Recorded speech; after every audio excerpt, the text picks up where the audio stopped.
जय गुरुदेव। नाम किसका? प्रभु का। प्रभु का पावन नाम। तो प्रेम से बोलिए जय गुरुदेव। सबसे पहले योग परिवर्तक परम संत बाबा जय गुरुदेव जी महाराज, इनके चरणों में अरबों खरबों प्रणाम। ईश्वर भगवान और उनकी दृश्य शक्तियों को कोटि कोटि प्रणाम। आदरणीय अन्ना जी और दादाजी, इनको मेरा प्रेम पूर्वक जय गुरुदेव।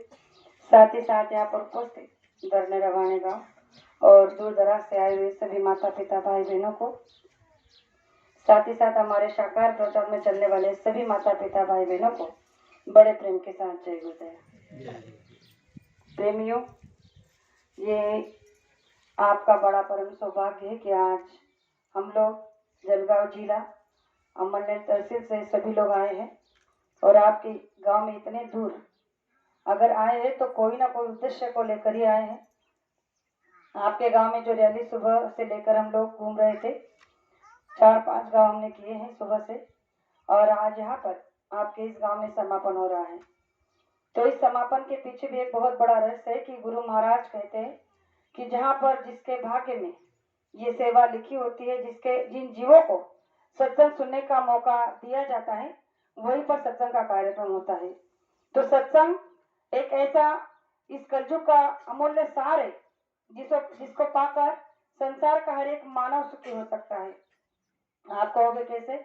तो गोस्वामी जी महाराज ने पहले ही कहा है कि सत्संग जल चो कोई पावे, सब महिलाई कट कट जावे। हमारे जीवन में हमने जो भी पाप कर्म किया है, उस पाप कर्म को धोने का सत्संग एकमात्र ऐसा जल है, ऐसा साधन है कि जिसमें जाकर हम ऐसे महात्मा के सत्संग वचनों को सुनकर अपने जीवन को परिवर्तन में ला सकते हैं। और इसी को कहा है कि सत्संग रूपी जल जो कोई पावे, सब महिलाई कट कट जावे। आज हमारा आपका परम सौभाग्य है कि इस घोर कलयुग में, इस मलिन समय में, मनुष्य के पास देखा जाए तो समय बिल्कुल नहीं है, लेकिन फिर भी सभी ने समय निकालकर यहाँ पर सत्संग सुनने का जो अवसर प्राप्त किया है, ये आपका खाली नहीं जाएगा। तो एक बार ऐसे ही एक प्रेमी ने एक सत्संगी से पूछा कि भाई जब देखो तब आप सत्संग की महिमा के बारे में बताते हो, सत्संग का महत्व बताते हो, तो ऐसा इस सत्संग में जाकर मिलता क्या है? उस सत्संगी प्रेमी से एक संसारी ने पूछा कि ऐसा सत्संग में जाकर आपको मिलता क्या है जो आप बार बार सत्संग का जिक्र करते हो? तो उसने कहा कि देखो, सत्संग में जाकर मुझे क्या मिला है, मैंने क्या पाया है, ये मुझे नहीं पता, लेकिन सत्संग में जाकर मैंने क्या क्या खोया है, ये मैं तुम्हें अवश्य बताना चाहता हूँ। और उसने कहा कि सत्संग में जाने के बाद जब से मैं सत्संग से जुड़ा हूँ, तो हर सत्संग में जाते हुए मैंने हर एक बार हर एक चीज को खोया है। वो है कि जब भी गया मैंने क्रोध को खोया, ईर्ष्या को खोया, द्वेष को खोया, लालच को खोया, स्वार्थ को खोया। यानी कि हमारे अंदर में जितने भी अवगुण हैं, जितने भी दुर्गुण हैं, उन सभी दुर्गुणों को उसने कहा कि मैंने हर बार एक सत्संग में उन्हें छोड़ा है।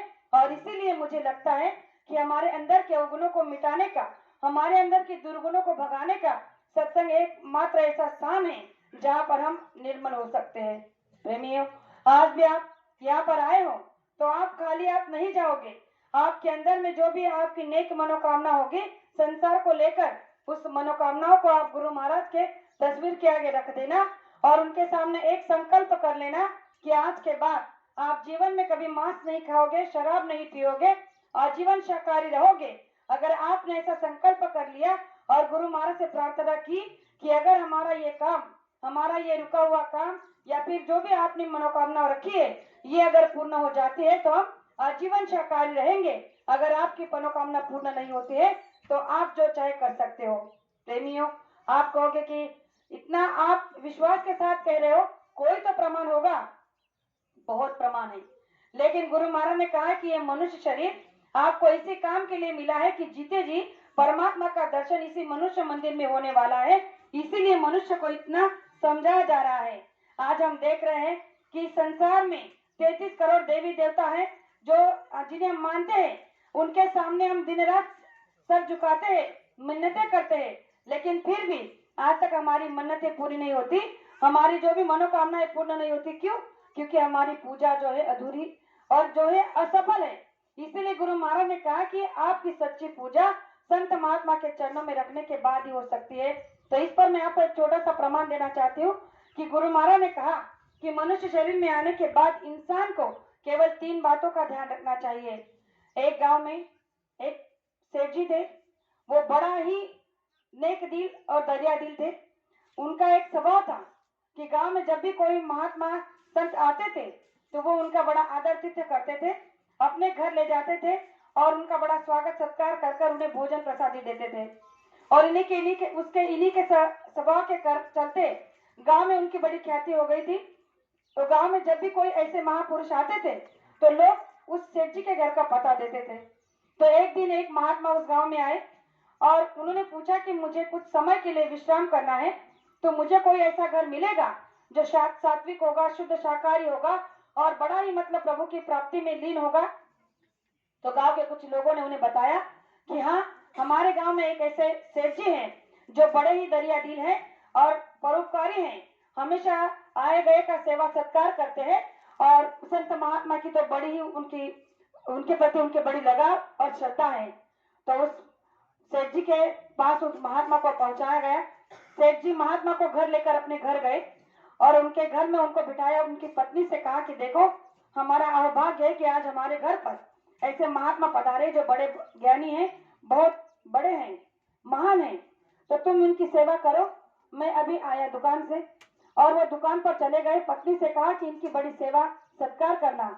उनकी पत्नी ने बड़े चाव से, श्रद्धा से महात्मा जी के लिए भोजन बनाया, उन्हें बैठने के लिए आसन दिया, उनकी सेवा की, अच्छे से भोजन बनाए, उन्हें भोजन कराया। लेकिन जब वो बहन भोजन बना रही थी तो घर में वो सेठ जी, वो महात्मा जी बैठे हुए थे, तो घर का पूरा निरीक्षण कर रहे थे, आने जाने वाले पर देख रेख ध्यान रख रहे थे। तो उन्होंने जब खाना खाया तो खाना खाते खाते उस बहन से एक प्रश्न किया, पूछा कि बेटा, मैं आपसे एक बात पूछ सकता हूँ? उसने कहा कि अवश्य गुरुजी, आप पूछ सकते हो। तो उन्होंने कहा कि तुम्हारे बच्चे कितने हैं, यानी कि तुम्हें कितने बेटे हैं? तो उस बहन ने कहा कि मुझे 3 बेटे हैं। तो उन्होंने फिर कहा कि तुम्हारे पास पैसा कितना है? तो उसने कहा कि गांव के लोग हमें लखपति कहते हैं। तो उन्होंने कहा अच्छा, बहुत बड़ी अच्छी बात है। और उन्होंने भोजन करके विश्राम कर लिया।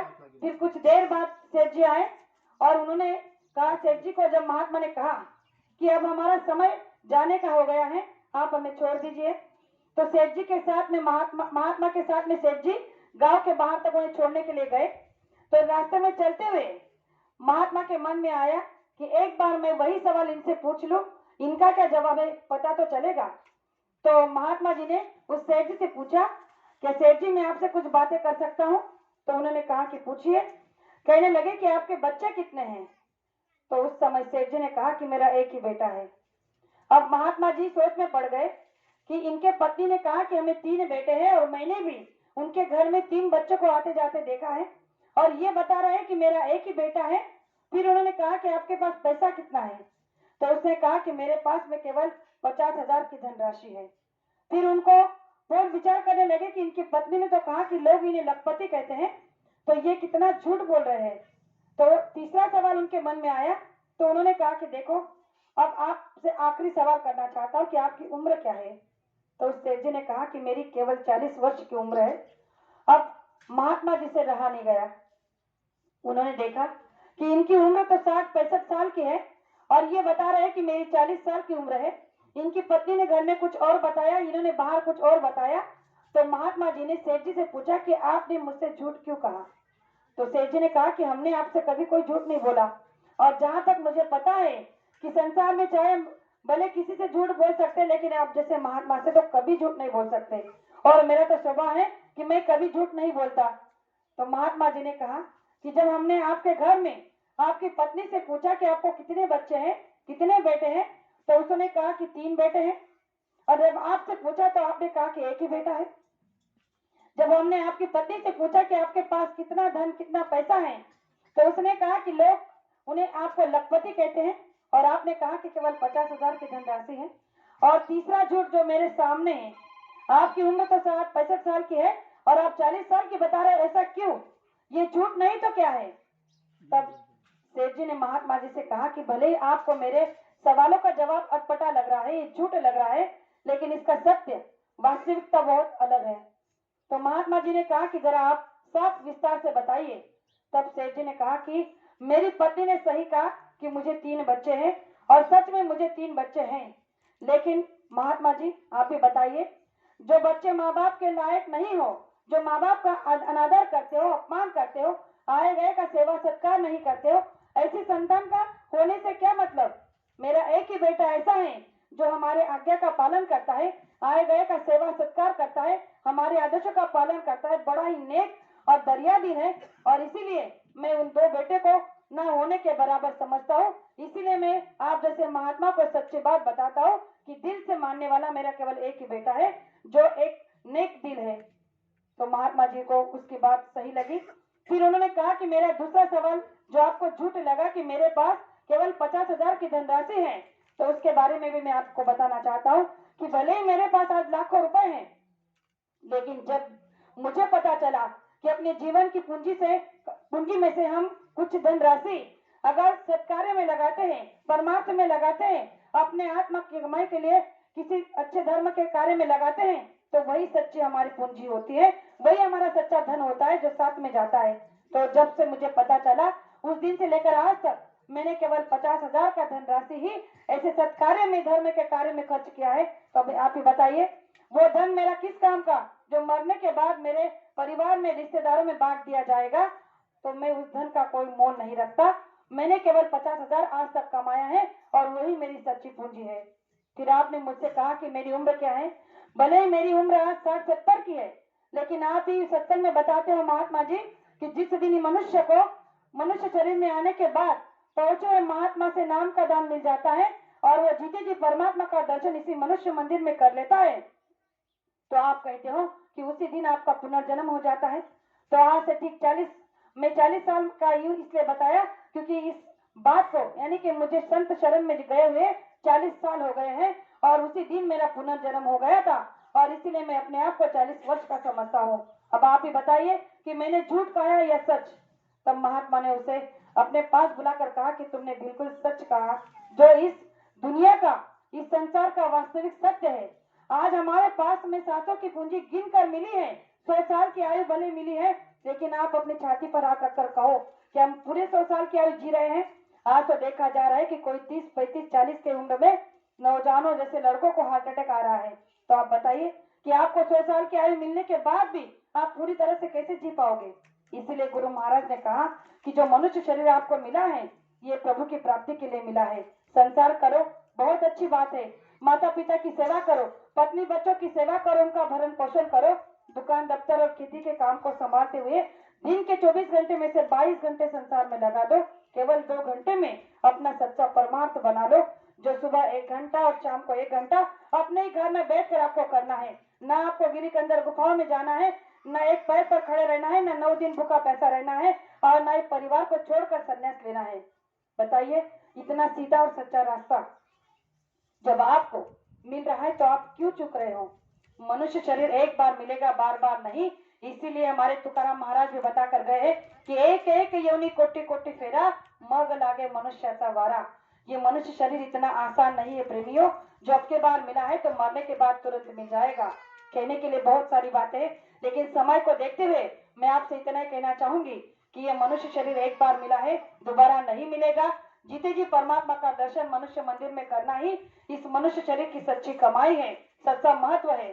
तो आज के इस सत्संग में जो 2 बातें आपके सामने रखी, हो सकता हो कहने में एक आध शब्द ऐसा निकल गया हो जो मुझे नहीं कहना चाहिए था, तो मुझे आपकी छोटी बेटी समझकर माफ करना, ऐसे आशा करती हूँ। और मेरे 2 शब्द को यही विराम देना चाहती हूँ। जय गुरुदेव, जय